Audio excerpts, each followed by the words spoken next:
Welcome to the 9642 podcast. This is your host, Mr. Number 9. And this is The Fool. This is where me and The Fool give our Unqualified and unrequested ramblings on the various issues in the world of sport. or something like that. Hello everyone, we are in the middle of summer, the only summer that counts, Southern Hemisphere summer, so it's time to talk about cricket. Yeah. What? And it Just is have actually summer all- now, despite the fact the Black Caps have played into their third series now. Yeah, and we're gonna review some stuff which happened months ago, but we didn't have time. There's too much exciting stuff happening in football. Blame Yeah. football. Yeah, Blame 100%. football. Blame football. As soon as the temperature started hitting over 25 degrees here, I started the old radio sport cricket songs like lazy, hazy, crazy days of summer. Yeah. Yes. Have that play in my head. Yeah. And we've had a great summer of cricket so far. Yeah. Let's begin with the beginning, and we few months late, but incredible Women's World Cup that Yeah. happened between September and November. So many unexpected ups and downs, and we have a new champion Yeah. in the women's game, a new world champion. So ODI cricket is basically Australia's bread and butter. You pretty much could almost pen their name in every ODI World Cup. Yeah. Almost all the time. They were just so much better than everyone else. Throughout the history of the women's game. But this time we have India, but they had a long and tough journey to get here. Yeah. The Women's World Cup still uses the old format where they have 8 teams, they all play against each other, and you end up with a final 4. This World Cup we had all the usual suspects: Australia, Bangladesh, England, India, New Zealand, Pakistan, Sri Lanka, and South Africa. Yeah.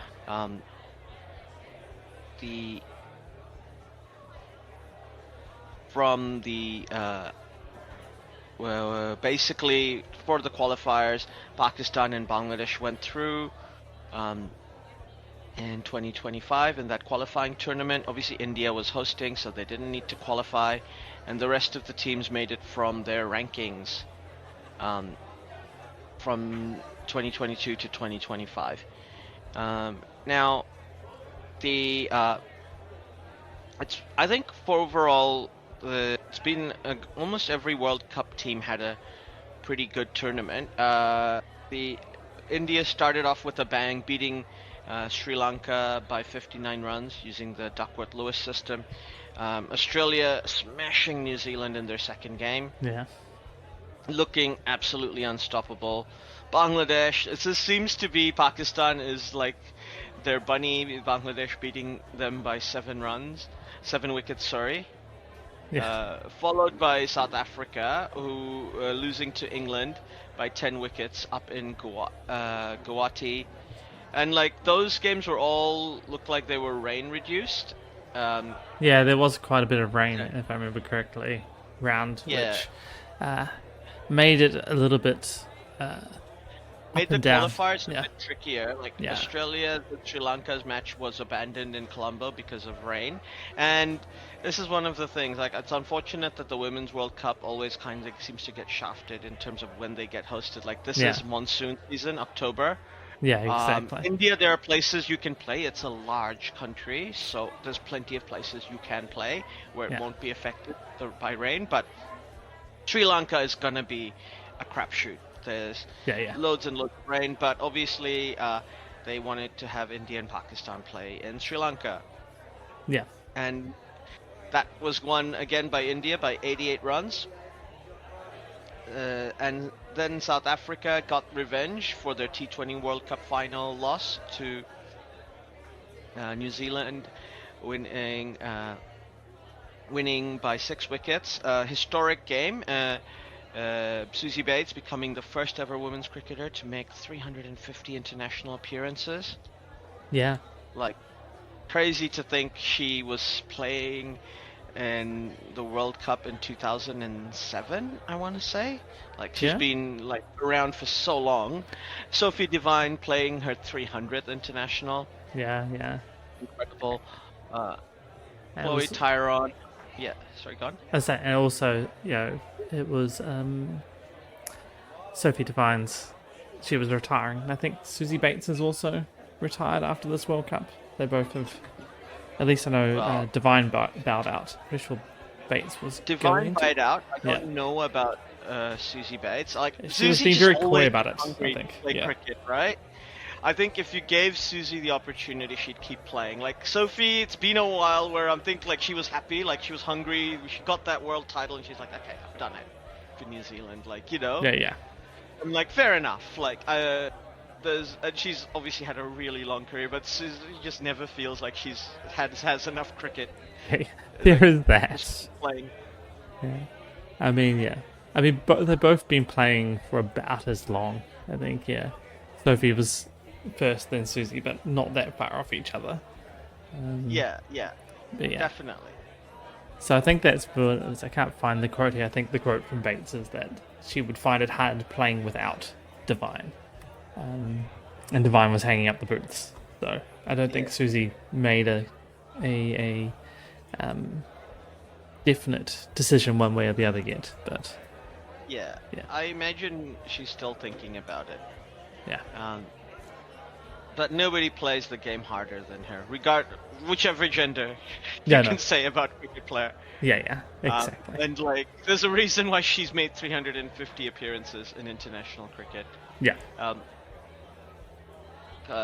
The Chloe Tryon for South Africa got 100 wickets. Incredible record for her. And Laura Voltvart, another stalwart of the women's game, 7,000 international runs. Wow. So, like, great milestones from that game. The next game, England played against Bangladesh, won by 4 wickets. A game that was reasonably close, but I think England always looked pretty comfortable in the end. Yeah. There was a bit of a wobble here and there. The next game, Australia played Pakistan in Colombo and absolutely smashed them.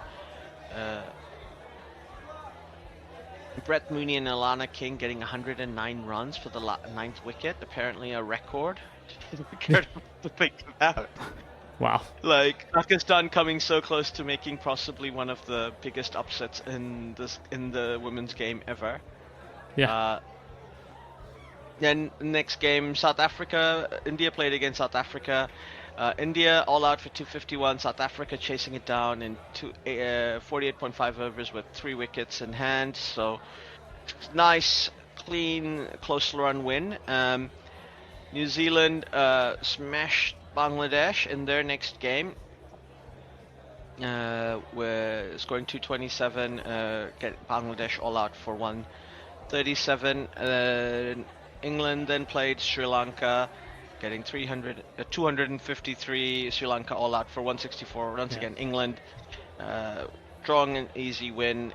India then played Australia, which is the game once again. Australia won. Smriti Mandana getting 5,000 runs. Like, what a milestone! Like, another stalwart of the women's game. Yeah. Obviously, she's been playing since like the early 2000s, and Harleen Diol, newcomer, getting 1,000 runs. And Annabelle Sutherland getting a 5-4 after playing the game for so long for nice. Australia. So, and of course, Elisa Healy getting 142 runs. Like, come on, Elisa Healy. Yeah. Amazing. What more can she do? Like, it's literally the Superman, right? In women's cricket. Yeah, exactly. And Bangladesh then played against South Africa. Once again, credible performance from them. 232. South Africa winning with 3 balls to spare. Yeah. By 3 wickets. So at least that game taken down to the last over. Sri Lanka and New Zealand and England, Pakistan both having no result, which is Yeah. sad. Um, especially because Sri Lanka scored 258. I think that would have been a very useful score against New Zealand in Yeah. their Yeah. home Yeah. condition. And then Bangladesh playing against Australia, like getting 198 against that strong Australian bowling lineup is not terrible, but obviously Australia chased it down in 24.5 overs, Yeah. just absolutely smashing it. Yeah. Alyssa Healy joining the 7,000 run club as well. Yeah. Yeah. Um, then Sri Lanka playing South Africa. South Africa win by 10 wickets, kind of guaranteeing their position in the knockout at that point.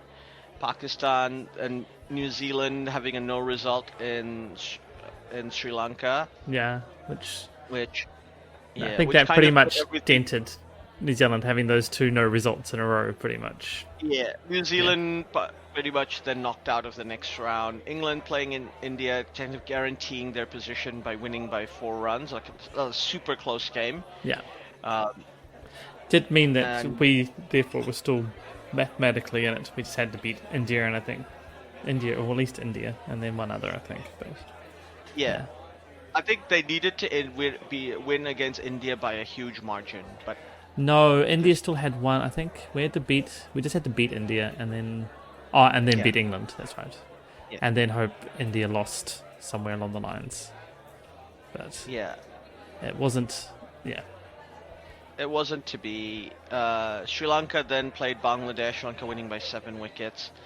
Uh, then we play South Africa against Pakistan. South Africa winning by 150 runs. It's good, showing how good they are right now. Yeah. This women's team, South African women's team, incredible outfit. And it's no surprise they've made the finals in the T20 World Cup. England then playing against Australia winning by 6 wickets. Then Yeah. we had India play against New Zealand, the game that was basically a pseudo knockout Yeah. game, and India win by 53 runs.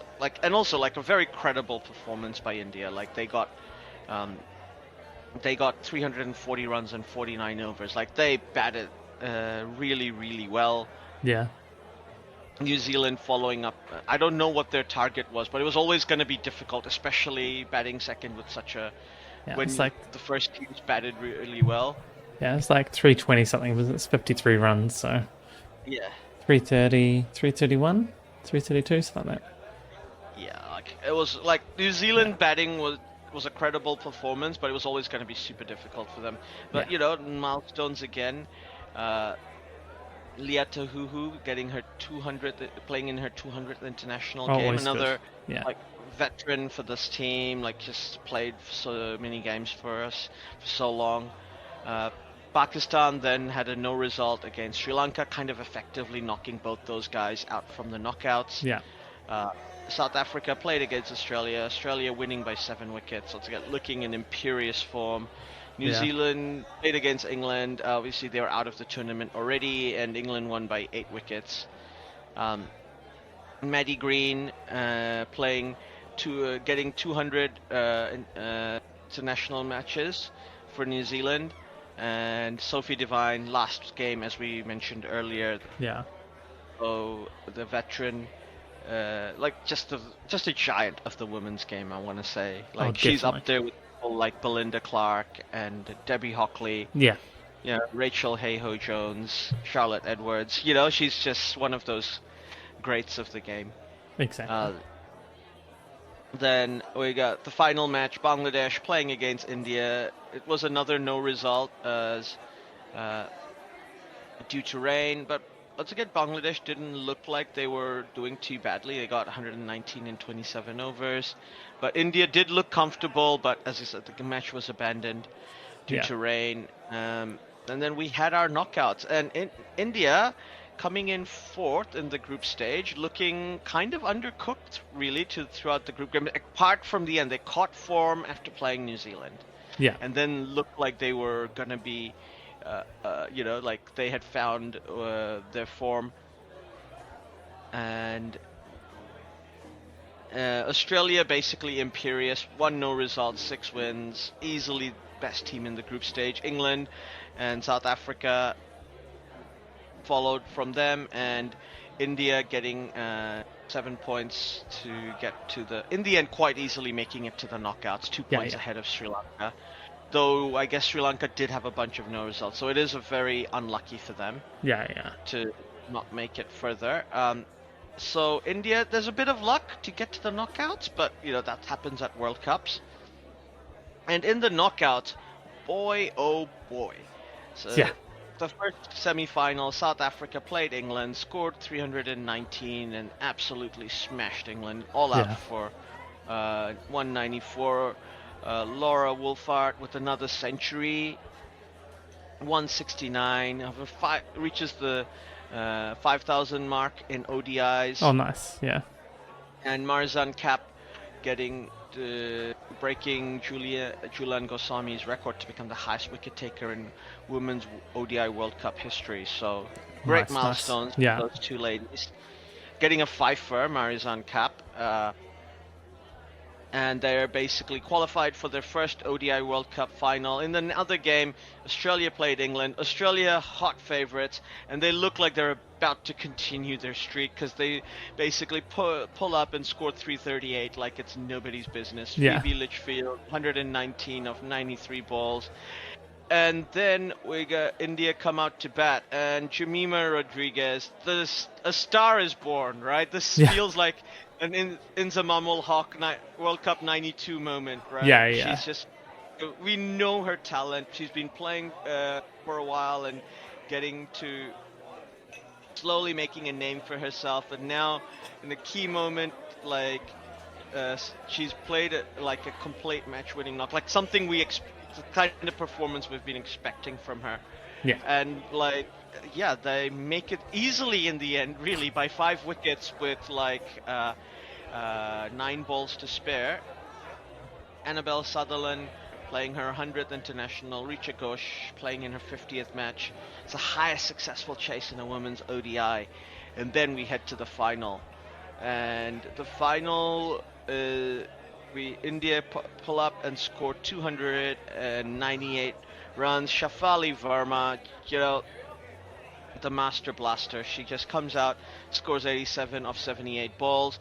But, that's competitive score, but by no means an unchaseable. Heck, India's done it. South Africa have scored 300 plus runs in multiple games this tournament. Laura Wolfart starts out. It looks like she's about to destroy all comers, getting to 101 of 98 balls, the first ever century in a Women's World Cup final. Wow. But it turns out to be in vain, as South Africa nobody else supports her. Few scores here and there of 20s and 30s, but Deepti Sharma getting 5 wickets, from 39 balls, and Shafali Verma winning man of the match, deservedly, getting India win their first ICC title. Women's team win their first ICC title.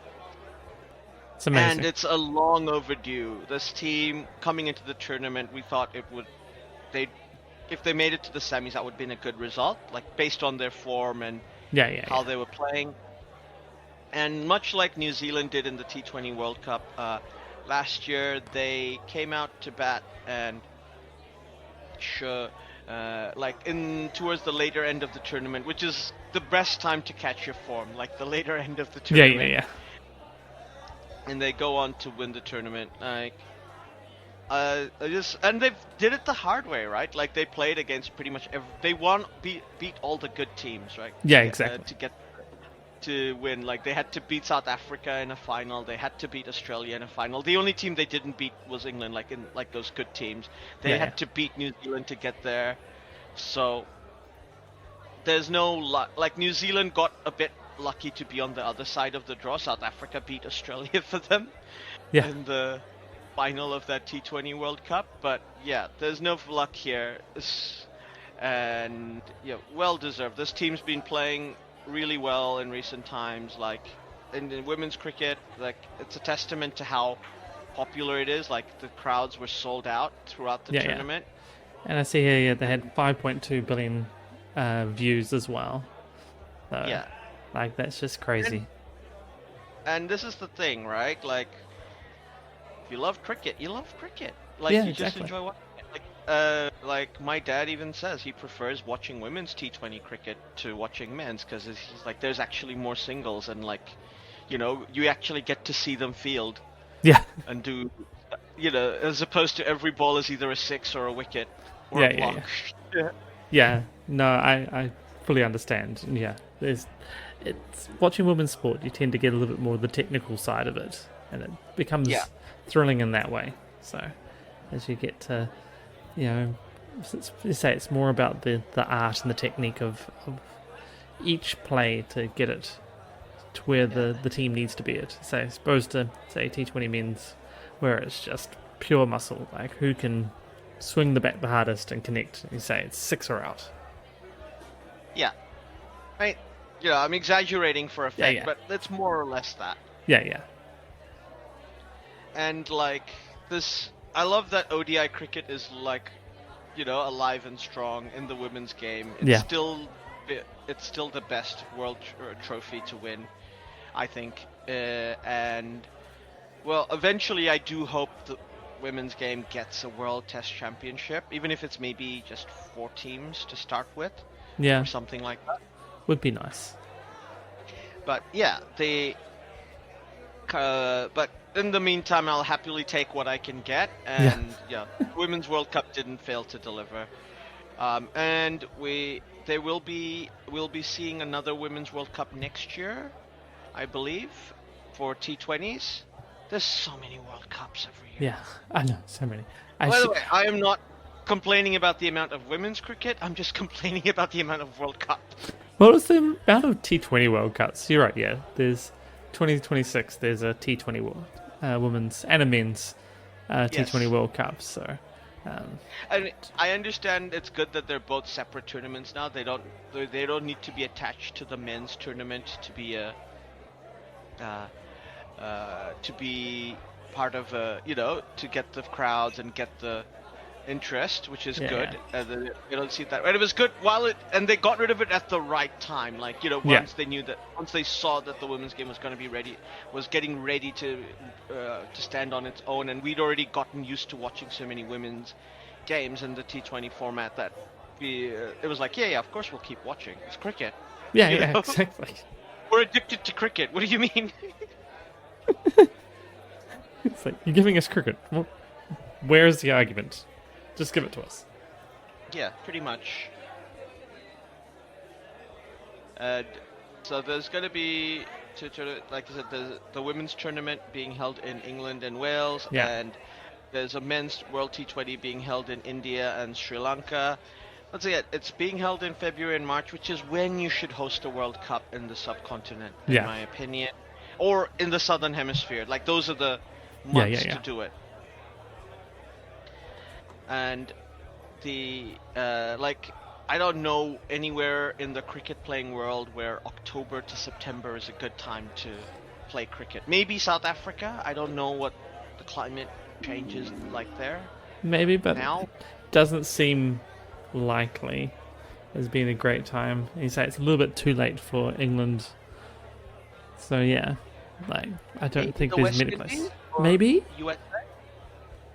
Well, yeah, should be okay. I mean, that might be a little. West Indies might be a little bit too hurricaney. Like it's getting into a Yeah, bit of and hurricane into the hurricane season, right? feels So like from what I understand as well. Yeah, that feels like hurricane season. Also, like it's like the West Indies is also geographically diverse. yeah, yeah. Right? There's not I You're think gonna get different climates in different parts. yeah, yeah. I think US is about the only one where you could probably be playing some sort of World Cup in. Yeah, potentially with Canada. Yeah, Mm. Now, we're looking forward to these World Cups. We'll then talk about the Red Ball game. The T20 World Cup is, like I said, it's going to be hosted in Sri Lanka and India between February and March. yeah, The hosts automatically have qualified. Afghanistan, Australia, Bangladesh, England, South Africa, United States, and the West Indies have qualified from the 2024 World Cup positions. Yeah. How they played. Due to team rankings, Ireland, New Zealand, and Pakistan have qualified as well. And in the Americas qualifier, we had Canada get through. From Europe, we have Italy and the Netherlands get through. Shout out to Italy, first tournament in the men's game. Good job for them. And look, United States didn't have to play a qualifier. How great is that? They just did well in their last World Cup, which they hosted, and they get to play in the next one. Yeah. Which I think it's good reward because they've actually worked to get that, and they've been playing. So I do think they'll also do well in this World Cup. They'll have a lot of support. Namibia and Zimbabwe coming through from the Africa, and we have Asia and East Asian Pacific region being represented by Nepal, Oman, and the United Arab Emirates. I'm pretty sure all these countries have played in the World Cup before. Yeah, 100%. They all have played. Yeah, Nepal pretty regularly, I believe. But yeah, Italy, new country once again. It's great to see the game spreading. Yeah. And us getting all these new teams.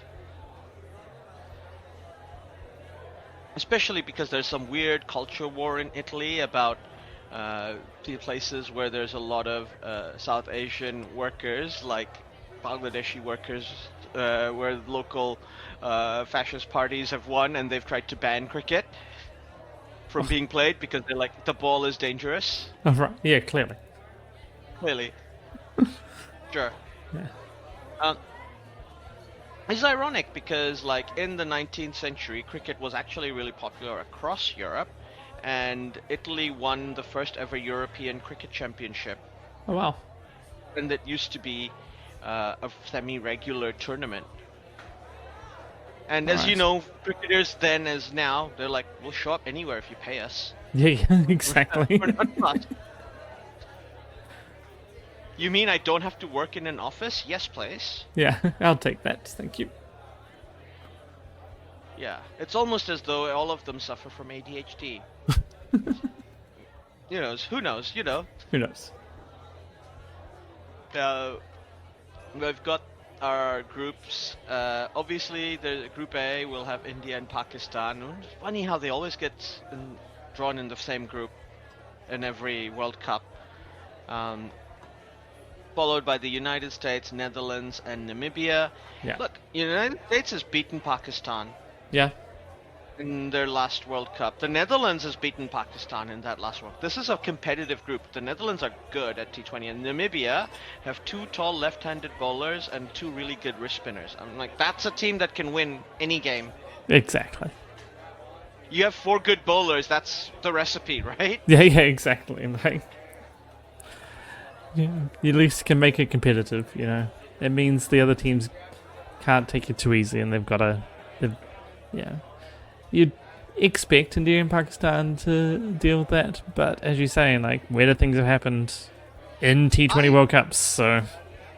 Yeah, and I sneakily feel Namibia... sorry, not Namibia, but sneakily feel the Netherlands. They've been playing better than Pakistan in this format. Yeah. I am not impressed with Pakistan's batting power. They're too dependent on one or two players in that batting lineup, and the Netherlands actually have a more balanced team. Yeah. So they're going to have a tough time. They will play. That's match one. Playing in Colombo potentially could be the game that sets up who gets second place in that group. And obviously, everybody mark your calendars. India play Pakistan, match 27, 15th February. Valentine's Day if you're still in India, obviously. But 15th for us, so we can watch it without annoying the wife.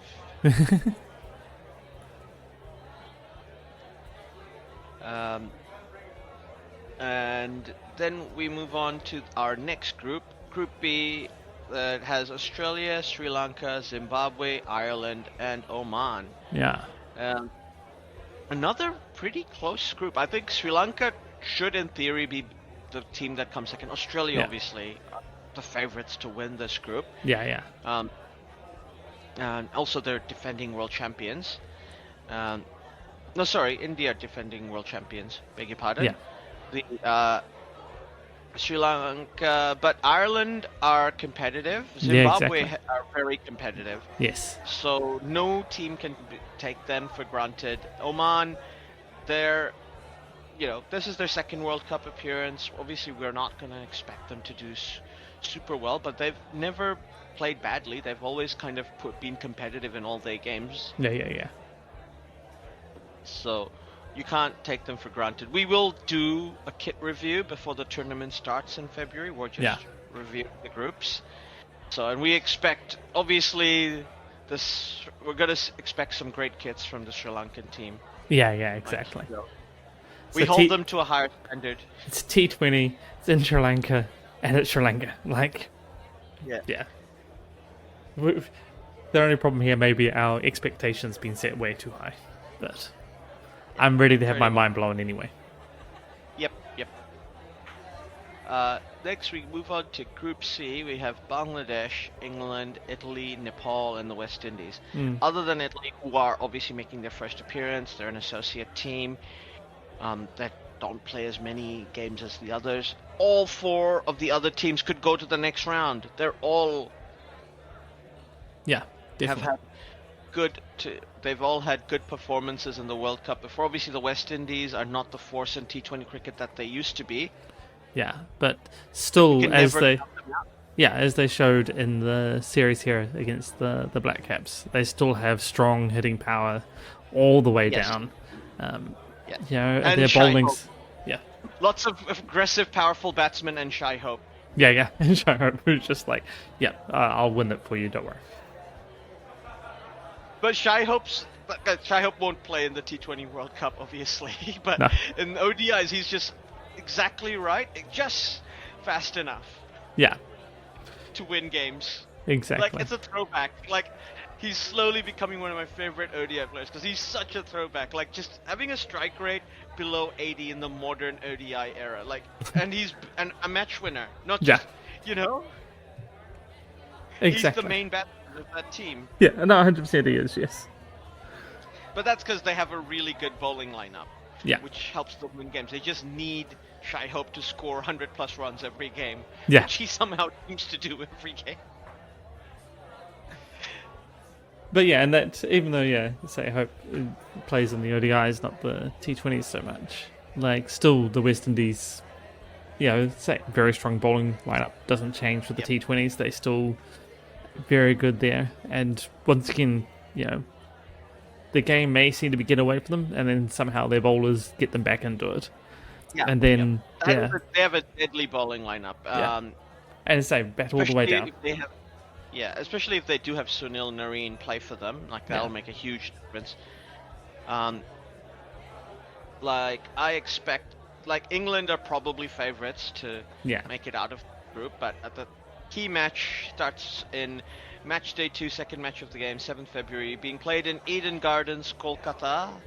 So there'll be lots of support coming across the border to play this game, Bangladesh versus the West Indies. And then we've got Bangladesh playing against England in 14th February, Valentine's Day in Eden Gardens. So those are the key matches for them. And then they play against Nepal on the 17th of February. Yeah. Then we have Group D, where we have Afghanistan, Canada, New Zealand, South Africa, and the United Arab Emirates. Yeah. I'm just going to say it. I think New Zealand got into a pretty decent group. There's 2 associate countries they should do well against. Yeah. Afghanistan in the T20 format do not have too many big hitters. They're a bowling lineup. Yeah. And that tends to favor you, in net run rate, it tends to favor you to be a good batting team where you can pile on and knock a run. I think it is net run rate could make a difference in this tournament. Oh, 100%. Yeah. And I think it's like the 3rd T20 tournament in a row that we've had Afghanistan in our group as well. It seems to be the other thing that they just like doing. Yeah, and I think Afghanistan have yet to beat New Zealand at a World Cup, Yeah, T20 World Cup.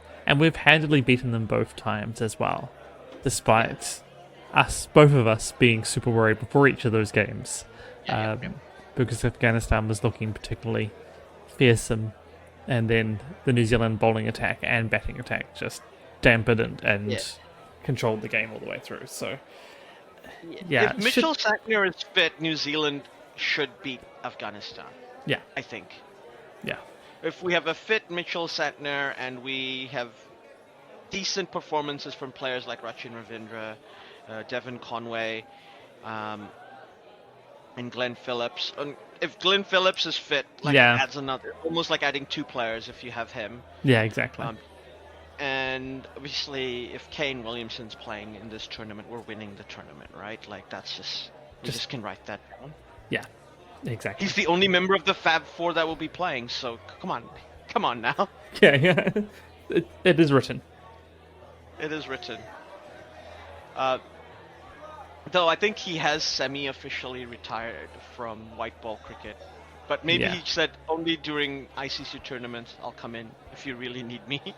Yeah, I think he's sort of done like most other players did, which was gone. Yeah, you can ask, but I'm gonna go play. I'm going to play like the T20 tournaments around the world, as opposed to national duty or international duty. So Yeah. if it And doesn't like clash, he wants sure, to play but test matches. I yeah. think he wants to play test matches for sure. Yeah, yeah. Like Virat Kohli has just said, I don't care if you're not going to pick me for test matches. Fine, I'm not playing T20Is. I don't care. I'm only playing ODIs because he All right. loves the format. Like Virat Kohli, arguably maybe the best ODI batter ever. Yeah, You know, like a very good argument. Like it's him, Sachin, or Viv Richards, right? That's the yeah, three.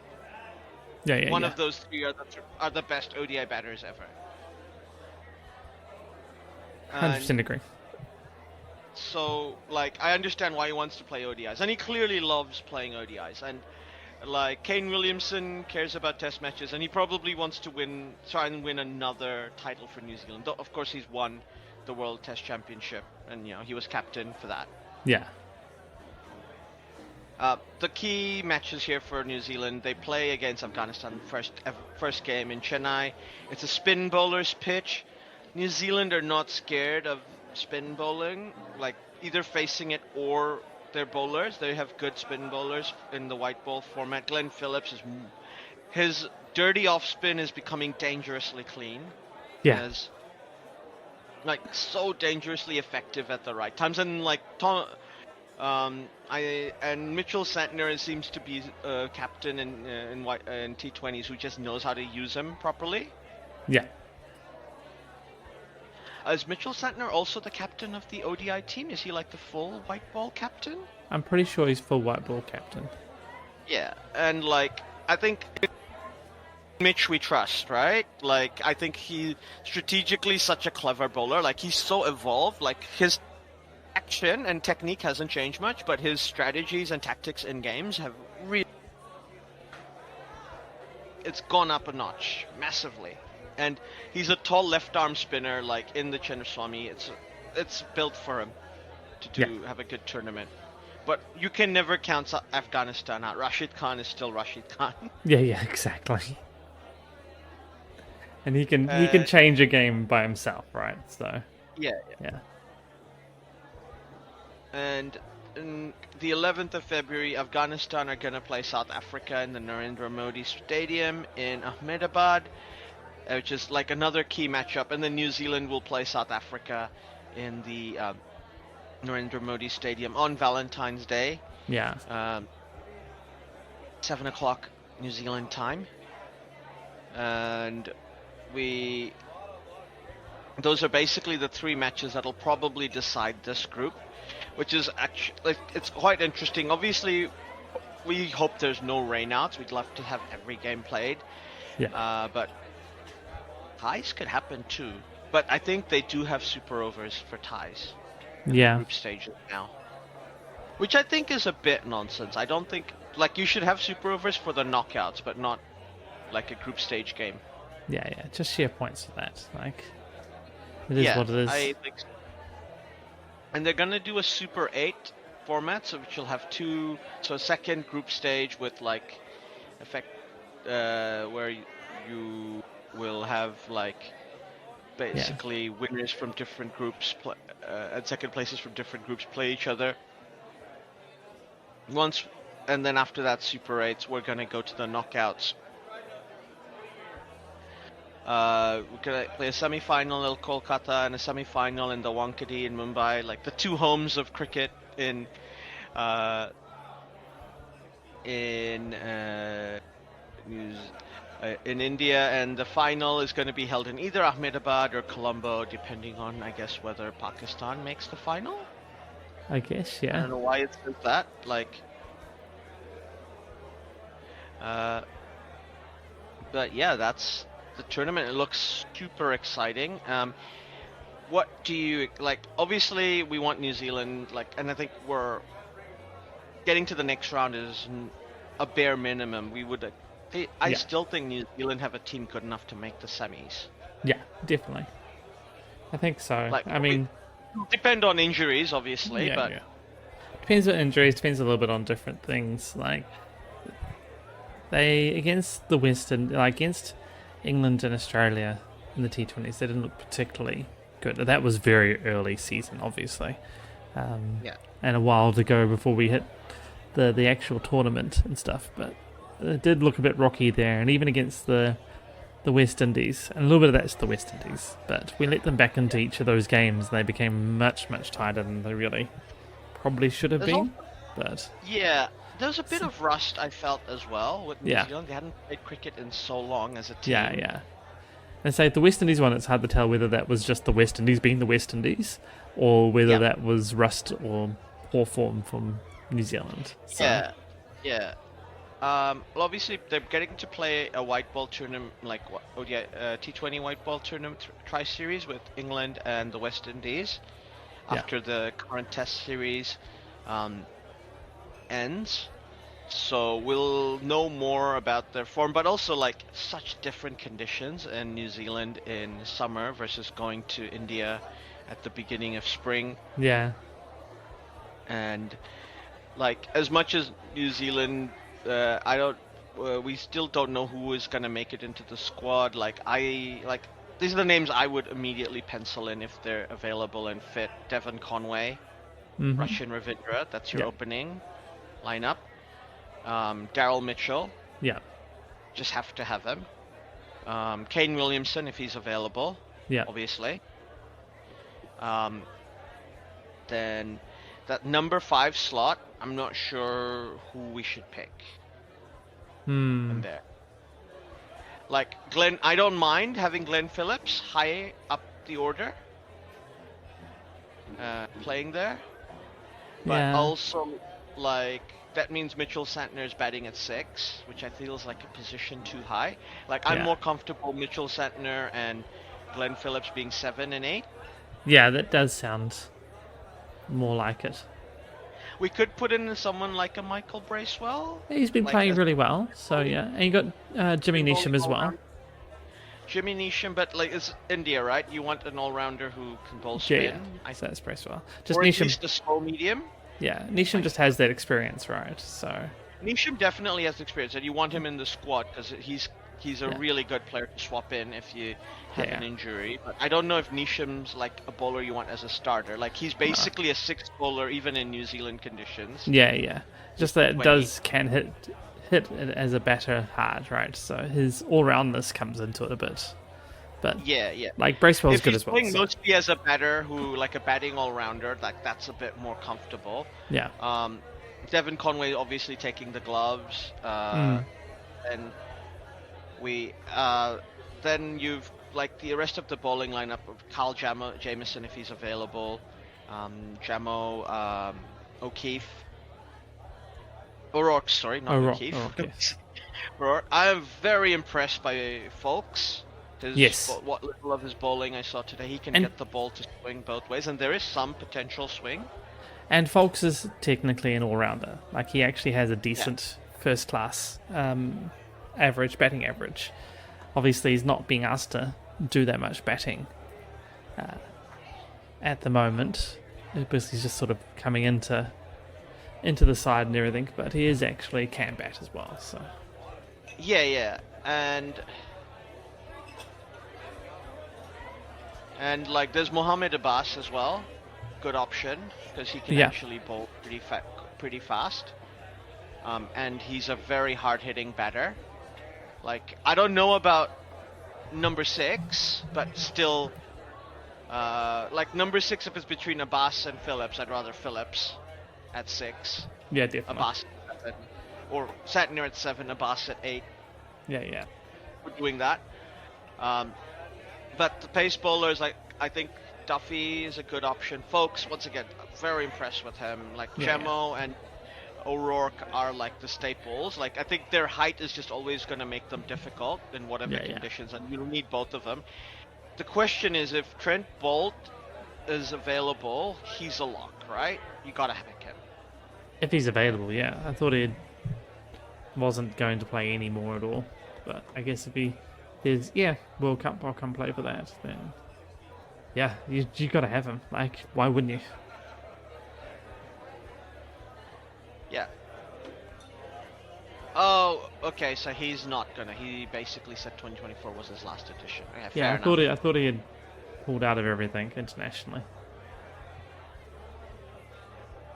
But you never know. That maybe a World Cup he might have been like, yeah, sure, but didn't think so.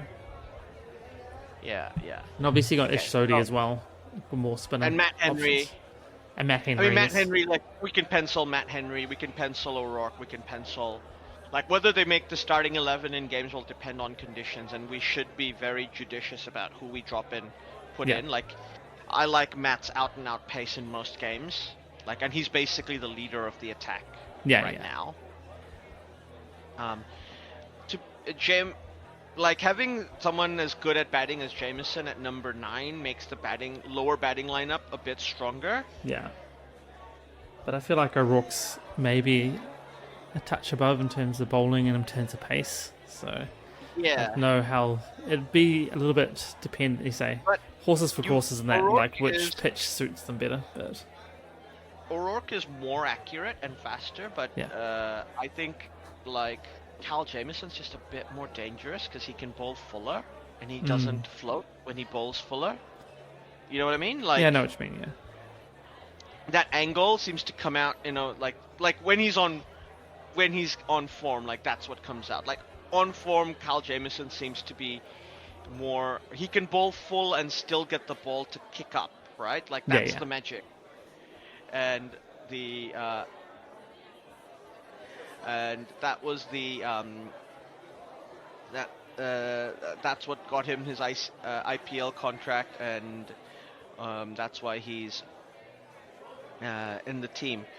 But we still don't really have. Like the bowling's there. Like I'm not really that concerned about how the bowlers will go. I'm more really concerned about what are we gonna do with like the batting lineup. That number 6. What happens if Daryl Mitchell gets injured? You know, what happens if Rachin Ravindra gets injured? I mean, Mark Chapman is there. Yeah, and you got like Tim Seifert as well. Like whether we can fit him and Conway in. Like, I mean Conway, and I guess Tim Robinson. Yeah.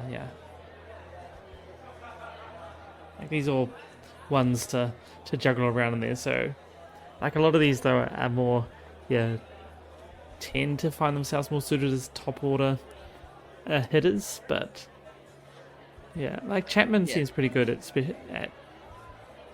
steering the way, match management and getting towards the end as well. So, and maybe Conway could be turned into more of a closer than an opener, but. Nah, you gotta open with Conway, right? Like I'm saying it, but I'm like, maybe. They say it's just finding a fix. If anything else, if we're gonna put somebody in as a closer, just let the best batter in the team fill the spot, right? Kane Williamson. Yeah, just let him open, middle, and close.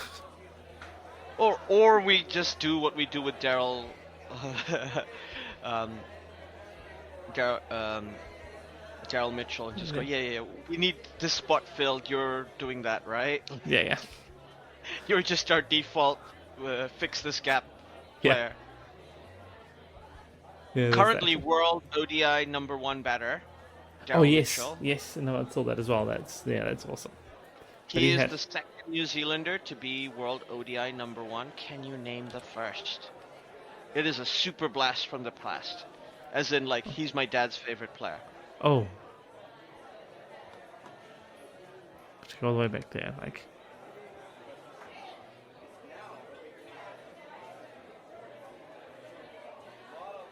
And he was an absolute gun at ODIs, even though you yeah. look at his record and you go, oh, wait, what? Like, this guy was good?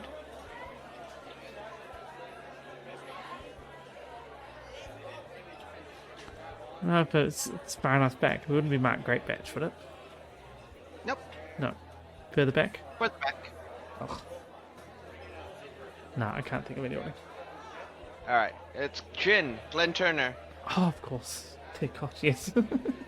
You're right. Way far back. Yeah. To the beginning of the first ODI World Cup. Yeah.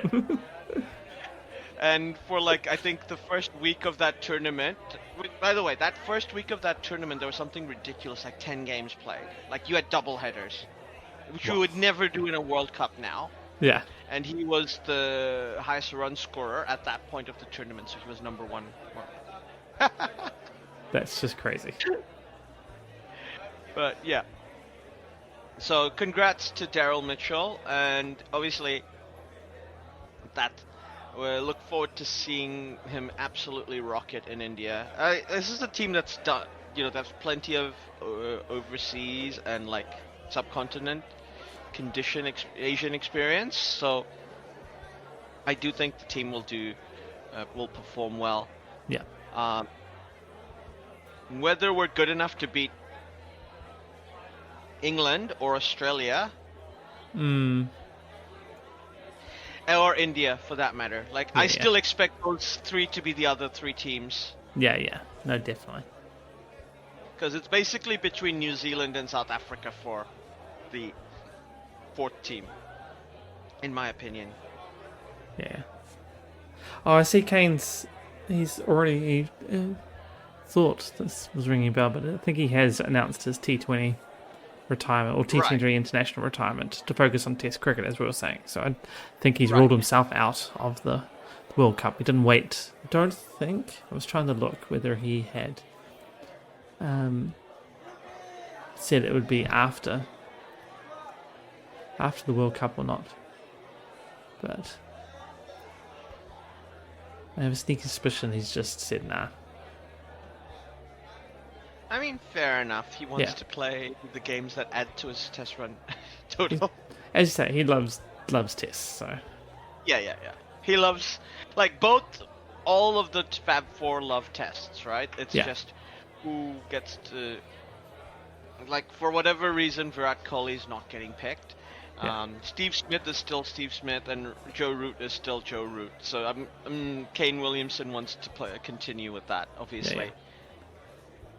So yeah, it looks like he has ruled himself out of the T20 World Cup and said that he was pulling out and just letting, because he didn't want to play any T20s at all. So it's like, let them do the team do their own thing, concentrate on that, so that the T20 squad can build up for the World Cup and not have him as sort of a distraction as he's like, I'm going to play some white ball and do that. So I think that's a good outcome, and for test matches, it makes like having Kane for like one more cycle, World Test Championship cycle, will just it's a good outcome for New Zealand, because team will need that stability still. I think obviously we did win that series in India without Kane, but that was a magic series. Like, everybody in that team stood up, like did little bits here and there throughout the series to get that win,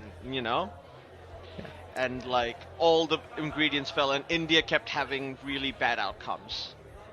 Like at one point, it looked like they it looked like they just couldn't play spin. They were making Glenn Phillips look like a world beater with Yeah, the ball. exactly. Like, fair enough, Ajaz Patel is good in Indian conditions, and which you said, Mitchell Santner's a beast now. Yeah, Um, it's crazy how good at he's Test, got. yeah. But like, and that first game was pretty much, that was a bit of luck of the draw. They got a green top, India, and Yeah. New Zealand won the toss and bowled first. Yeah, yeah, And Matt Hendry, he destroyed them. yeah,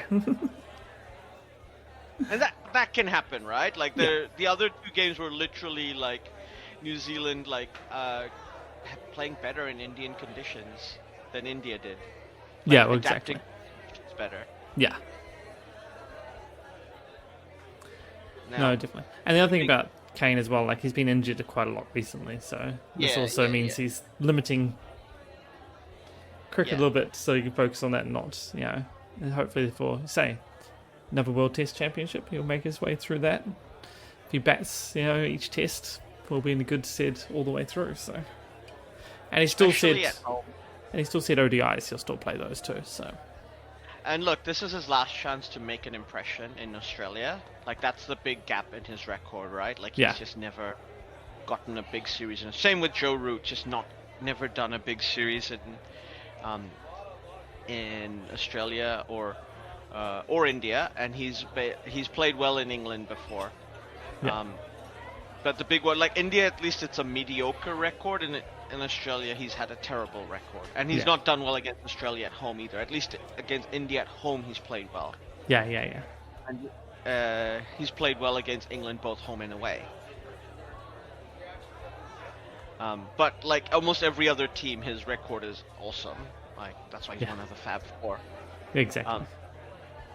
But like there's like his last opportunity. Like if he can win a series in Australia, I think potentially might even be him like going, yep, this is definitely me capped after this World Test Championship cycle. Yeah. Looking at the World Championship cycle, we have New Zealand have just finally started playing it. Like this would currently playing their first game of the tournament. Now, I was impressed by the West Indies yesterday. I thought they bowled really well. New Zealand Other than that survived. first session, they were very wayward and seemed to be able to keep a good, consistent line. But after lunch, they came back and they were still fast and a little bit dangerous. And I mean, other than the openers were ridiculous, but the other three were a bit wayward. Then after lunch, they sort of got those nerves out, especially since two of them were like, what was it? Yeah, one of them was on debut and the other one had only had one test before this. So, you got to give them a little bit of leeway there, right? That Absolutely. they're coming up, new conditions and everything. So, yeah, it's like a really good team performance. Like everybody's contributed in with wickets in that bowling lineup. Literally all their bowlers got at least one wicket. Kamar Roach, the veteran, leading the attack, getting into, unlike one of the rare, real fast, out and out fast bowlers. Yeah, and it's just amazing how well he's kept himself. Kept himself up and running, right? Kept himself in good nick. He's still fast, still accurate. Still hitting ridiculous speeds. I think he was up in the 140s. Which was, it's just crazy to think about. Yeah, I mean, this is a man who made his debut for the West Indies in 2009. Yeah. And he's still playing. Yeah. He's 37 years old. Like one of the few players in the world currently born in the 80s to still be playing Test cricket. We're running out of players born in the before 95 in Test cricket, let alone before 1990. Yeah. But the team, getting New Zealand all out for 231, at that point, definitely looking on top. And they're obviously they lost a couple of early wickets, but their Tajnarine Chendapal looked really solid. I thought he was played really, really well. To see off the new ball, and Shai Hope doing Shai Hope things, batting at number 4. And like I said, like in that first, I watched a little bit of the first bowling session New Zealand had this morning, and I was All just right. like, oh, Volks looks great. Everybody else looks, like Yeah, yeah, they're still going through the motions. But obviously, they had a team talk after lunch, and they hit hard. yeah. And then got West Indies all out for 167. Like I had stopped watching after lunch, and then I forgot to start watching, and I thought I could catch their tea session batting, but I was like, oh, West Indies are all out. Yeah. What the heck? And So yeah, and New Zealand Open is looking pretty solid in that last session as yeah, well. So, I mean, only seven yeah, overs they only had to face 7 overs, but still 32 runs, and they saw it through. So, absolutely. yeah, And like Jacob Duffy, like putting an incredible spell. yeah. I believe this is his first Test wicket, fifer. I'm pretty sure it's his first Test fifer as well. Yeah, he's only played another Test, so he's only got 2 Test wickets. So Oh he's yeah, more than trebled his current wicket total yeah, in yeah, this match. We've always known Duffy's got the talent, and yeah, he's yeah. got the experience. He's such a clever bowler. Like I said, I love Zach Folks. Just a bowler who can swing the ball like as well as he Oh, does. Like it's just he's looked really good, especially yeah, this year as well. Like I think he played T20 and ODIs against England as well, and then against the West Indies looked good all the way through. So, yeah, yeah. But I think having like this gives the variety because we did have two tall bowlers with O'Rourke and Jameson. Like O'Rourke is a bit less injury prone, so he's generally more available. But we didn't have either of them in this game. Matt Henry's got the pace, and like if we have a bowler like Zach Folks also doing a swing, and Jacob Duffy being like a really good all-rounder, like you can bowl wobble seam, he can bowl swing if you need him to. yeah, Like that's the makings of another good trifecta to build your bowling attack around. And we've got Nathan Smith as well, who he's played 3 Test matches and he's gotten about 10 wickets. So this is another bowler who will, like if we're ever going the conditions where we need a 4-man bowling, like there are positions available now, and there's like the bowling stocks are rich for New Zealand right now, and the Test batting stocks are rich at the moment for New Zealand. But sorry, go on. I say that's good for us as well. Like having such a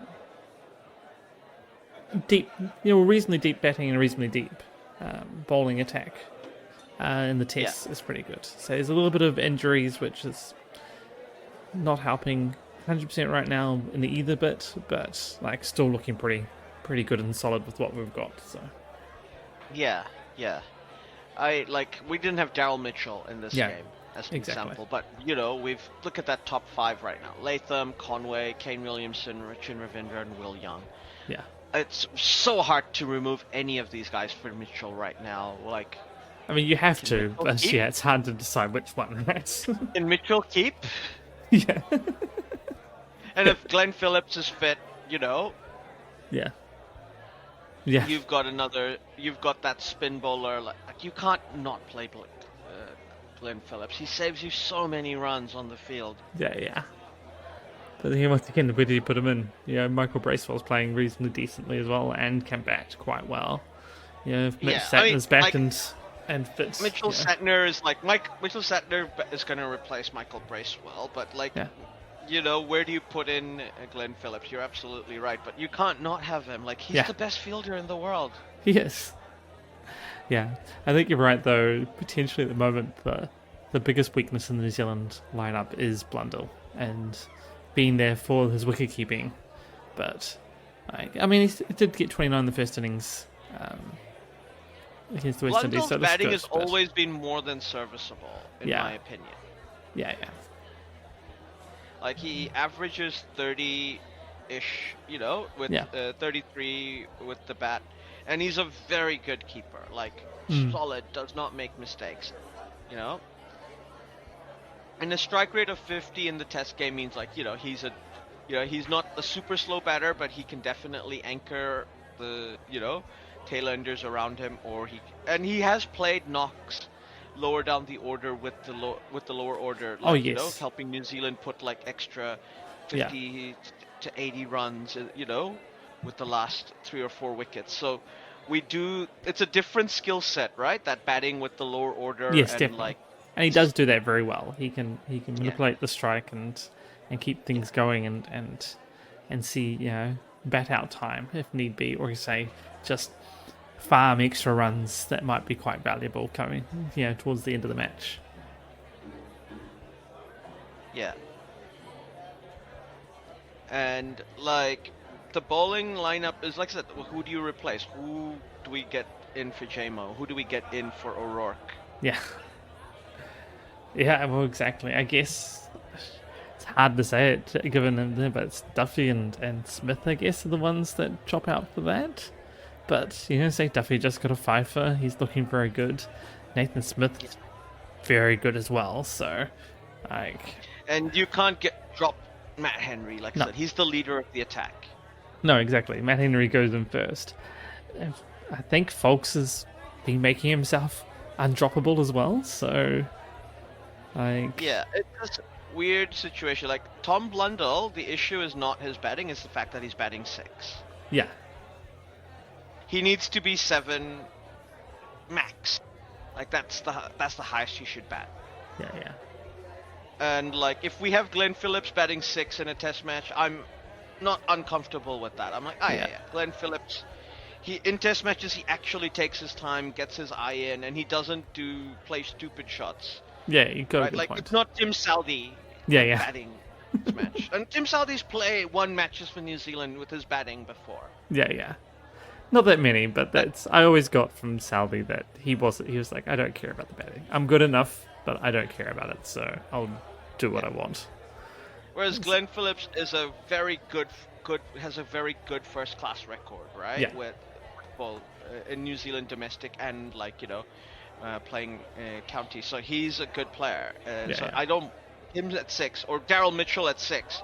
Absolutely happy with that. Yeah. But then we're having to get rid of one of these bowlers. Are we dropping assuming Michael Bracewell is replaced with Satner? Yeah. Just harsh on him as well. But yeah, let's exactly. go. Satner, I'm not happy with at 6. At most, I want Satner at 7. Yeah, I think that's how it goes. Right, go on to. So yeah, it's that 6th spot. You really got to push Blundell and Satner down 1. So yeah, you got to take out. I guess it's Smith, Folks, or Duffy, and at the moment, I'd sort of say Smith out. And slide Mitchell in. Mitchell comes in at 5. Everybody else slides down 1. So Young at 6. Blundell and Satner 7, Young 8. is too good at 6. Yeah, but like Mitchell's better. That's a So. waste of his talent, right? Like Mitchell can bat 6. But Mitchell's grudgingly. but Grudgingly. he's also a bit of a bowler, right? So it's okay that he's batting at 6. You're getting a bit more out of him, depending on the match. Yeah. And let's be honest, Kane Williamson will probably not play every test match at his age. He'll need, especially if there's long series. And Daryl Mitchell is a good number 3. Or Will Young's actually should be number 3 if Kane Williamson is injured. I'm putting it out there. Will Young's earned that right. Yeah. He's shown to be the best player to be in that position because number 3s in this current version of Test cricket, which is so bowler friendly, need to be effectively like second openers. Yeah. And that's why Rachin Ravinder's 4, even though he's probably one of the he's the future in terms of batting for the team, the guy who we think's going to be the next best player, best batter in the team. Definitely, yes. From his talent, but he's batting number 4 because you don't want him to be in in the first 5 overs all the time. Like that's what a number 3 is going to be in the modern version of the game. Just because openers, especially batting first innings, like openers tend to get out in the first 5 innings, like at least one. Yeah. No, yeah, you're right. Like that tends to happen these days more than you might like. So Like, I'm more comfortable with Will Young at number 3 for that. yeah. And Will Young is a really good first-class player. Like probably in the last few years, he's been the most talented. Like the player who wasn't a regular in the team, like just waiting his time to, like he was the best batter in the country that wasn't playing regularly. Yeah, no, I'd give you that. Definitely. And he's always sort of performed for New Zealand whenever he's been given like he's only played 22 test matches when he should have really gotten the opportunity to play more. But like 22 test matches, 11 50s, that's consistency. Even though his average is 32. Yeah. Like when when he gets score of 89, but like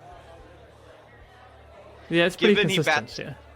Yeah, like given he bats opener or 3 generally, like in this era, that's a pretty good record. Yeah.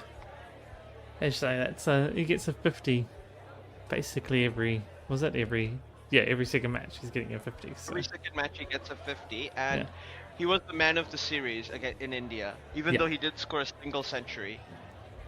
Yeah. Just because his runs were like the steady, right? Like the anchor. Yeah, well, exactly. And he is probably of the team, outside of Kane and Latham, the best at batting time. Yeah, probably. So, yeah, that would be my thing with the New Zealand team. Like, there's less of an what do we do with the top order? Because I think we know what's going to happen. But it's that middle order where we're like, how do we fit Daryl Mitchell in? Because we have to. And how do we fit Glenn Phillips in? Because we kind of have to. Yeah. And just having Glenn Phillips, like, I do hope they don't play him as a replacement for Santner. Like the way India sort of did with, like when they'd go over, like when India went out of India, they would they'd just have Ravi Jadeja. They wouldn't play Ravichandran Ashwin at all. Yeah. And Ashwin's a good bowler, like awesome. Yeah. Maybe second best off spinner ever. Yeah. And awesome at batting too, right? Like great all rounder. Yeah, exactly.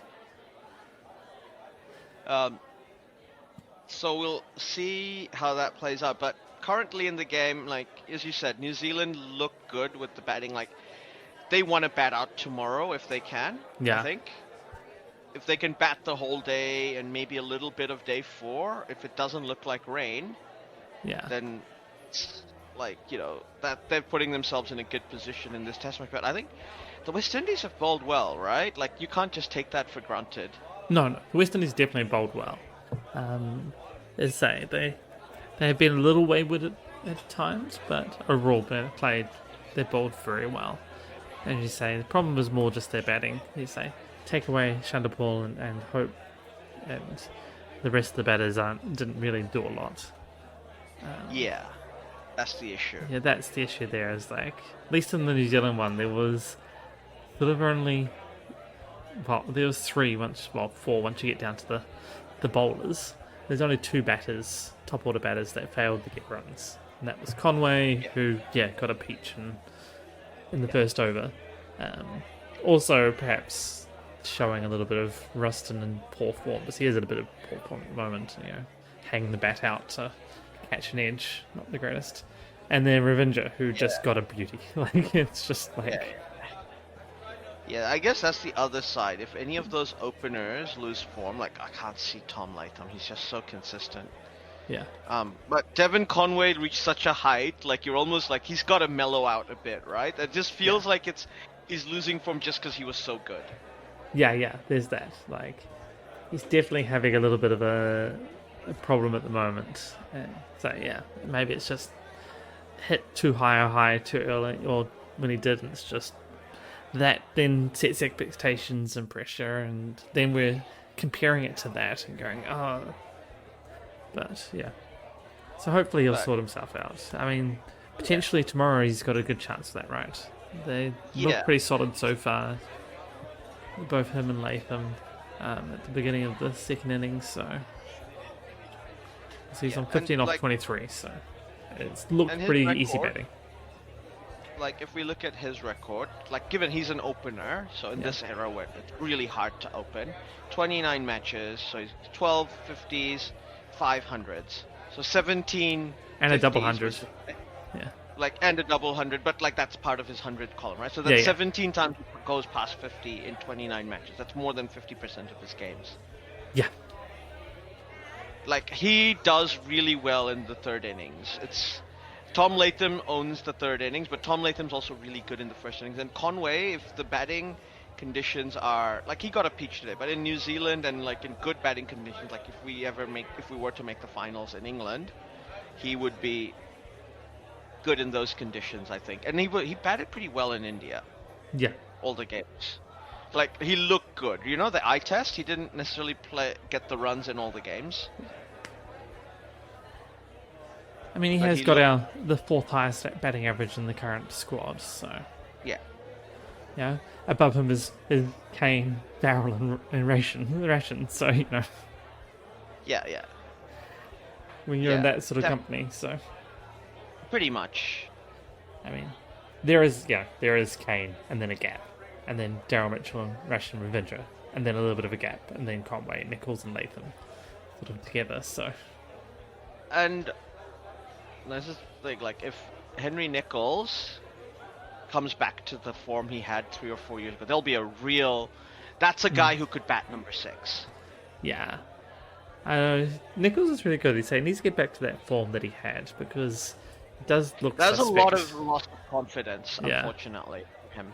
Yeah, I think the problem there is he was found out against spin a bit, and so having series in India and the subcontinent sort of has rattled him through. And it's Yeah.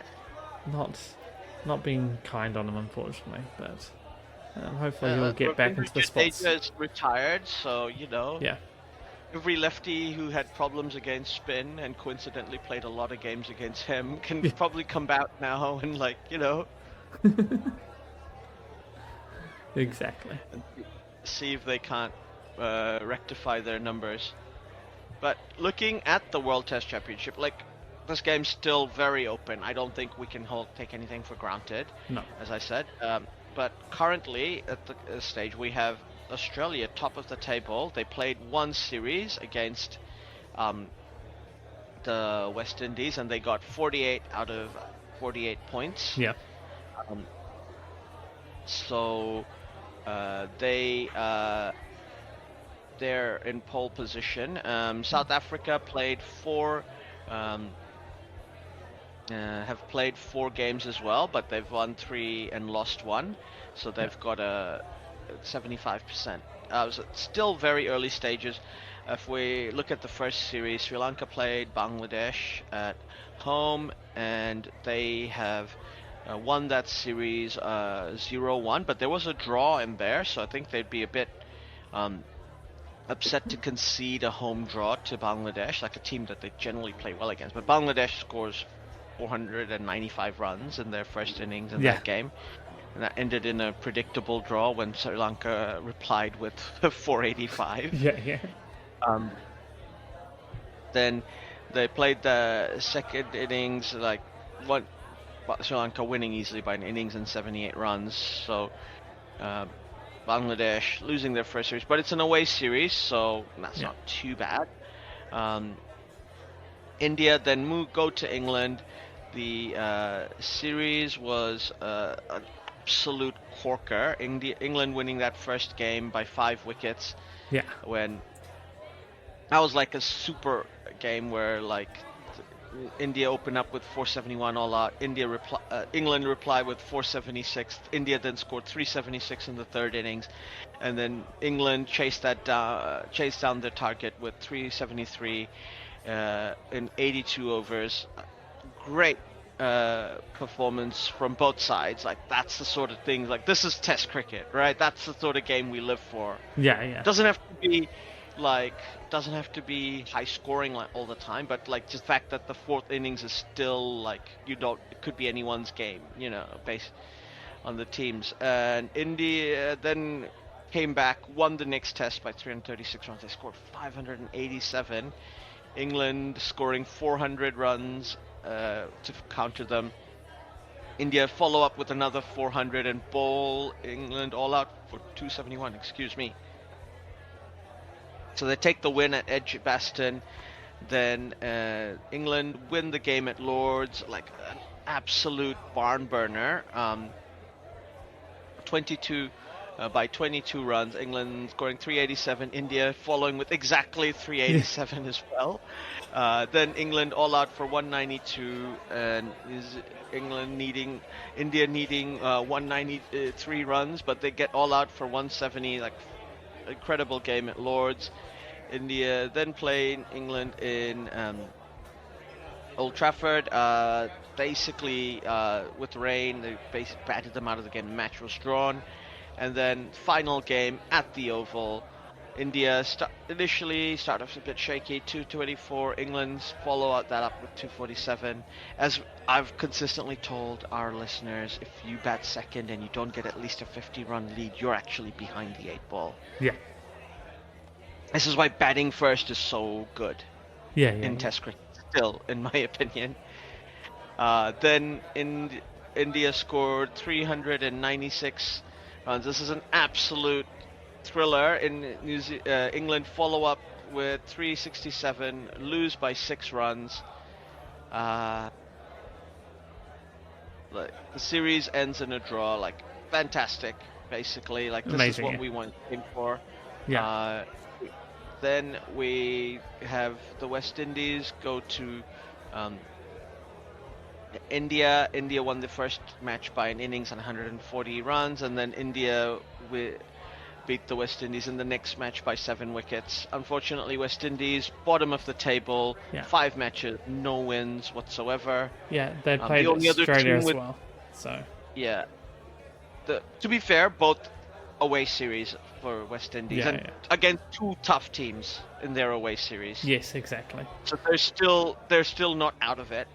No, and but then, the only other team with 0 points is New Zealand, who have not played. Yeah, so I'd say, and then the Windies come here to New Zealand in New Zealand. So, and we send them down to Christchurch for the first tests, where it's windy and wet and cold. So. West Indies have not won a series in New Zealand since 1981 or something ridiculous.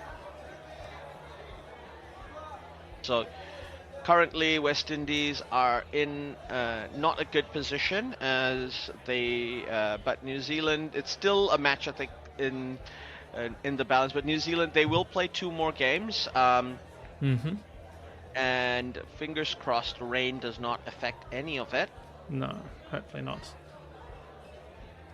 I think, I can't remember what the weather forecast for tomorrow is down in Christchurch, but it may be impacted tomorrow, which is a little sad. Yeah. But so it looks like one of those games that would have been a shortened test match anyway, just because the bowlers have dominated the game so far. Yeah. There is that too. Then, the next series in basically March next year, Bangladesh go to Pakistan.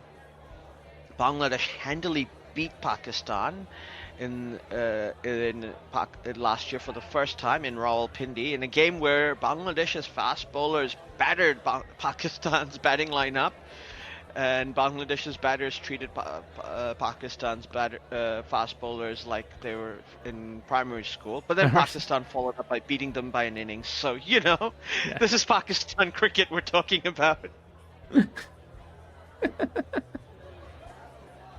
Exactly. Who knows what's going to happen? So, but that should be a competitive series. As I said, Bangladesh getting an overseas draw so far, so not a bad start to the tournament. And the team have played well in Pakistan and actually have a pretty decent batting lineup in test matches right now. Then New Zealand go to England in June. They play a 3-match series. New Zealand have a decent record against England in England. we don't know if Brendan McCullum or Ben Stokes will still be in charge of England at that point. If it will depend heavily on what happens in the Ashes, Yeah. which are currently going on. I unfortunately skipped the Ashes. I didn't mean to do that. That was by accident. We can cover the England one match somehow. at the end. So Can we just say England played like idiots and somehow lost to Australia? yeah, I was about to say, like, you missed the Ashes, the first test of the Ashes. It wasn't particularly hard since it was over before the weekend finished. So Yeah. It was like I watched England when Australia got England out in the third innings for 164. My reaction was, this is a tough pitch to bat on, and Brendan McCullum said it, like 204 was plenty yeah, on that pitch. But England came out batting when Travis Head came out to open, which was a masterclass move. Like Steve Smith just knew what he was doing. He's sending him out, sending the bin lid out to bat, and like it's a free hit for him, right? Nobody's expecting him to. If he gets out early, they're like, okay, he's not an opener. yeah.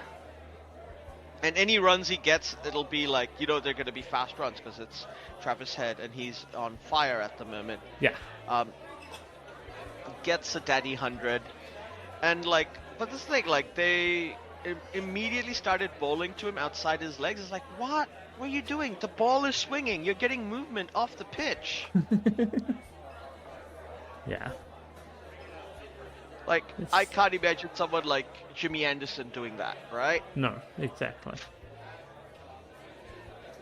Like, England have a lot to think about when they play the rest of it. Like, we joke about it. Glenn McGrath jokes about it. 5-0 fuck off every time England come down under Yeah. to play the Ashes. And, like, I don't think it's wrong. It looks like that's just going to be what it is. Like, it is a lot of stupidity right now. And, there's some weird stuff in England. Like, Harry Brook gets made captain, and, like, Joe Root openly says, yeah, it's good that he's a good captain, but, he's an idiot. Like, come on, you're literally publicly calling your boss an idiot. Great work, Root. Great work. And, like, yeah, all these players, like, Joe Root actually averages more than 50 when he lasts more than 20 balls. So why don't you play out 20 balls? Yeah. Like, sorry, that was Harry Brook. And Joe Root, okay, he's just always bad in Australia. Like, unfortunately, he looked terrible. Like, Joe Root is one of the best batters I've ever seen play. He's probably, outside of those three, like I said earlier, Virat Kohli, Sachin Tendulkar, and Viv Richards, Joe Root has a good argument to be number 4. Like, one of those players who just used to just score twos for fun between the overs of 20 and 40. Like, when most teams would be like, let's have a ceasefire for 30 overs, for 20 overs, and then we'll bowl again at the death. He's like, nope. I'm just gonna slowly kill you slowly, and you go. Wait, you somehow score like 5, 6 and over, you know, in that time. But like, and he's obviously an amazing test player. But it's just not done it in Australia, so that's going to be a disappointing thing for him. Like, I'm sure he's motivated. Like, I'm sure Brendan McCullum has basically told them to shape up, and Ben Stokes will be disappointed as well. Yeah. So, look at that. Just for the sake of the series, I hope we do get a good game in the Gabba and England make it back. But also, that would mean Australia get closer down and are easier for New Zealand to catch up to. Thing. So New Zealand go to England, as we said, in June. We know where the places, like, they're playing Lords, Oval, Trent Bridge. These are going to be good batting pitches. I think New Zealand's bowling lineup are going to be good in English conditions. We got to give Zach Fox. We got to take him to England. Yeah, I think so too. Zach Fox, and obviously if Kyle Jamieson and O'Rourke is fit with Matt Henry, that's a bowling lineup. Yeah, that is amazing. So, and if like Mitchell Santner or Glenn Phillips as your spin bowler in those conditions, if Oh or yeah, both, or both. then West Indies uh, play their first home series against Sri Lanka at home. Oh nice. They can win that. Yeah. The West Indies, this bowling lineup are good in their home conditions, and Shai Hope is even better in West Indies than he is overseas. And like the Tajnarine Chandapal is like seems like a very solid opener, and the rest of the team, Royston Chase, he had a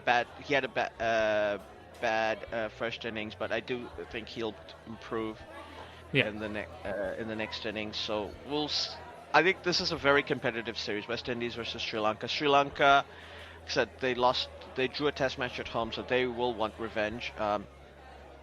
West Indies also play Pakistan. Obviously, Pakistan have drawn a series against South Africa, took one each, Yeah. winning their first match in the Gaddafi Stadium by 93 runs, and then South Africa won by 8 wickets to follow up in the game after, where their bowlers basically battered Pakistan in the third innings, Yeah. and South Africa chased the total very quickly. Then India did play South Africa. Another historic loss for India. Swept back-to-back home series. Yeah. They won a thriller against South Africa in Kolkata by 30 runs. And then they won against India by 408 runs. Like absolutely battered them in Guwahati in the northeast. So South Africa look imperious right now. Look incredibly deadly. 2 away series with very credible result. A drawn series away and a win in India. Yeah, which is right? amazing. Yeah. Then so Pakistan, like, because they've drawn a series at home, they'll want to beat the West Indies. But West Indies could go back-to-back series wins here. Sri Lanka and Pakistan. They're both teams that West Indies shouldn't be scared of. Yes. But Pakistan have shown loads of weakness against fast bowling, like ridiculously. Sri Lanka are a good team. No question now. They're back. At least in Test cricket, Sri Lanka are back. Yeah. So that'll be a very competitive series, I think. Then Sri Lanka host India, and this is the question, right? If Sri Lanka managed to beat India at home, that's crisis point, right? At that point, like 100%. it's a 2-match series. So that would mean if the Sri Lanka did win this series, that would mean India have not won a game in 2 series, and that's gonna put the cat amongst the pigeons at the very least. Then Australia host Bangladesh in August. This is the thing, right? They're hosting them in August, in the middle of the rain season. I can't. They're potentially giving Bangladesh an opportunity to draw a game from rain. Yeah. Here. Yeah. And Bangladesh have a batting lineup that can withstand good fast bowling. They're good at playing it, and their bowling is not bad. They've won a test match here in New Zealand a couple years ago. Yeah. With both their bowling and batting, like, that was a good performance all round for them. Yes, It wasn't exactly. a fluke match. And New Zealand didn't play badly in that match and lost. New Zealand played to their level, right? Yeah. So the Australia, it's like just that time of year, so it gives Bangladesh a chance. Then we get England playing Pakistan in August at home. Like, that's a series England should look to sweep, especially if they do badly in the Ashes. Pakistan is, like I said, they're unpredictable. 3-match series, and then we probably got the series of the round. Australian cricket team visiting South Africa. South Africa have never beaten Australia at home. They famously won that series away in Australia 3-0 in 2008.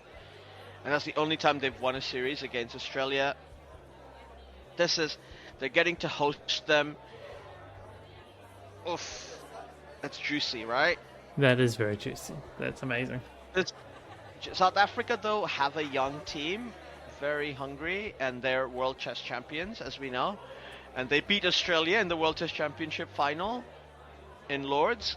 And Australia do have an aging team. There will be injuries. Mm-hmm. Like, you can't expect potentially Pat Cummins to play all those games or Josh Hazelwood. Like, one of the three, at least two of those three bowlers, Mitchell Starc, Pat Cummins, and Josh Hazelwood, you're probably not gonna have. You're gonna have at least two of those three miss a game at some point in that series, just because they've been playing so much, and Yeah. they're old now. Yeah. Then we get the West Indies traveling to Bangladesh. That's a rare. Like, the West Indies swept Bangladesh the last time they toured there. If we remember, there was an incredible double century from Royston Chase. Jeremy Kyle to get it in. So it's Bangladesh really need to prove that they've improved, and they have improved. So this is an opportunity for them to get revenge. Then we get New Zealand hosting India. The last time New Zealand hosted India, it was a sweep. Last time New Zealand played India in India, it was a sweep. So I guess we know what's happening here. It's a tough ask for India, right? Like, they've already lost a series to South Africa, and their next series is against New Zealand, who they got swept by, and it potentially can get swept by. They haven't won in New Zealand for a while, since it's 2008. Going to be early season next year as well. Like, it's October, November 2026. That's happening, which is could. So you're going to get green tops and swing bowling. Yeah, exactly. But that also kind of plays into their hand, because Jasprit Bumrah will be awesome in those conditions. Oh yeah, it'll be crazy.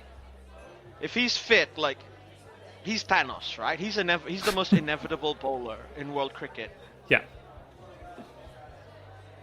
Like, but obviously with his action and the way and his pace and, like, the amount of wear and tear he's just put on his body and his career at this point, like, he's not going to be able to play all the games for India. But this is a short series, 2-match series. Last time he was injured and he didn't play. Well, also I can't remember if it was so much that he didn't play or India had already qualified for the World Test Championship final, so they rested him. I can't remember. I think he was injured. Yeah, but I feel like you're right. It was an injury. So if he's fit, obviously India have a good pace bowling lineup. So we're like having green tops and stuff like that. Like, we hope it's not a series decided by who wins the toss, because that would suck. Yeah. Or too much weather interruptions. But it'd be nice to have 2 full games. Go all the way. Best players, best team wins. Yeah. Like, injuries are part of the game. You can't control that. Like, I can accept people get injured, but you don't want it to be toss or weather related. Yeah. Then we get South Africa. We're hosting Bangladesh. I'm sorry, I can't see Bangladesh winning in South Africa. It's just not. Unless weather drastically affects it, I think that's a sweep for South Africa. And, like, how imperious do they look? If they manage to win the series against Australia at home, that's you can almost pencil their name into the World Test Championship final. Exactly. At that point. I think at this point, like, them and Australia rightfully would be favourites to make the final. Yeah. Based on how they've looked. Obviously, the Ashes are still very, very young as a tournament. England could change the outlook of that very easily. Then Pakistan hosts Sri Lanka. Sri Lanka has a great record in Pakistan. And like I said, I don't think Pakistan's batters are, Bangladesh don't quite have the spin bowling lineup to get Pakistan, but Sri Lanka do. Yeah. And Pakistan's issue is they don't have any good spin bowlers at the moment, and that makes their home conditions really difficult. And people aren't afraid to just hit out at Pakistan. Their fielding is weak. Just say it, like, we all know. So why not give it a go?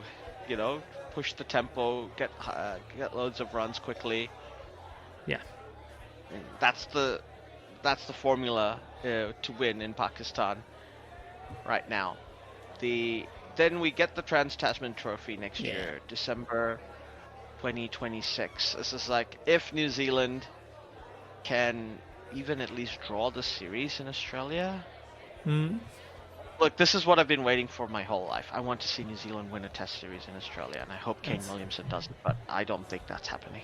No, and it is a 4-test series as well, which is big as too. So yeah, if we can win that would be amazing. 4 tests, win it in Australia. Yeah, I mean, win the Boxing Day test as well. Come on, let's dream. If we win the Boxing Day test and the Sydney test, I'm like, that's it. That's all I want. Win those 2 test matches. Yeah.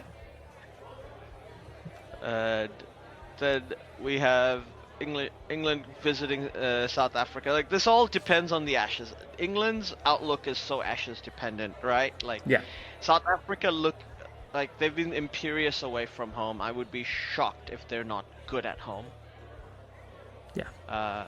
But they do play 2 top teams. They play England and they play Australia. So, like, they do need to do well against Bangladesh. Like, they've done a bit of mission accomplished away from home. Yeah. But, like, at home, we don't know because they haven't gotten to play yet. And then Sri Lanka. Then they go to Sri Lanka. Look, they've done the sweep. They've played well in Pakistan. They've played well in India. There's no reason why they can't play well against Sri Lanka. But recent times, Sri Lanka's a bit of a bogey team for South Africa. Yeah. So at home, once again, it's an away series. So if they manage to win all their test matches at home, they might have already be at the World Cup final at this point. Yeah. They might be resting players, trying guys. Heck, they got swept in the series against New Zealand in the last World Test Championship. They still made the final. Yes. And then finally, New Zealand team in Pakistan. And New Zealand's been good in Pakistan in recent years. Yeah, and I feel like they're a more balanced team right now. Kane Williamson loves batting against Pakistan. Yeah. Doesn't matter where it is. UAE, Pakistan, New Zealand, he gets runs against Pakistan. Exactly. It's just so I do expect, if he's still playing for New Zealand at that point, if touch wood, barring injuries, I do expect a big series from him. But yeah, it's like an incredible summer of cricket to look forward to. With just December alone, like this, the Ashes are heating up, and New Zealand's going to play that series against the West Indies. And then leading up to Boxing Day, this is like the best time of year. Like, it's Christmas in December, not just for football, but for cricket and every other sport. Yeah.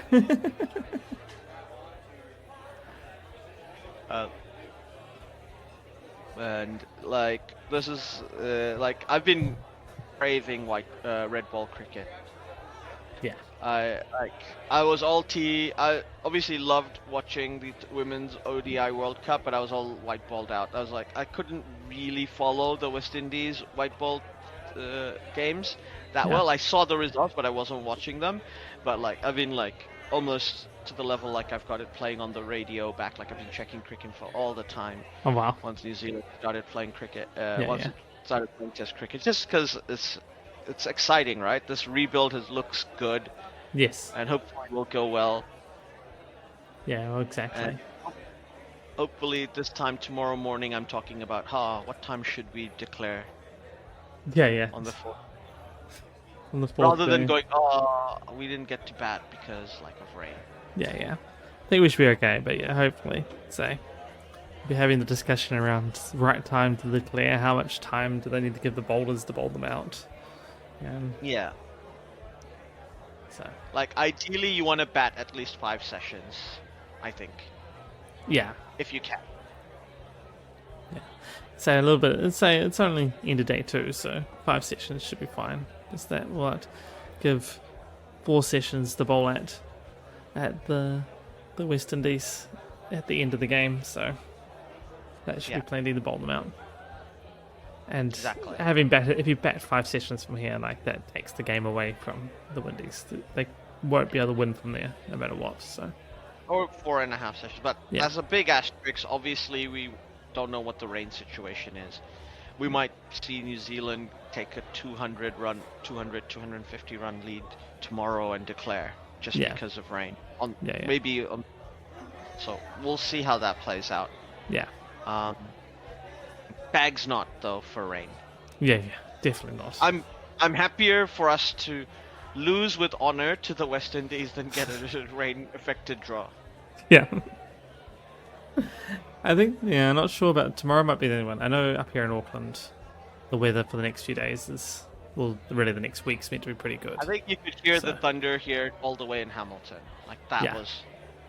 That how was it crazy. raining. Yeah, that was today. Not sure where that rains, if that rain continues on south or if it blows itself out and heads out into the Pacific or the Tasman or whatever. So, Yeah. see. But I think either way, we'll look forward to seeing it, and we look forward to seeing you all. I think that's all the time we have for today. Thanks very much for listening, and we'll look forward to seeing you next time. Catch you next time.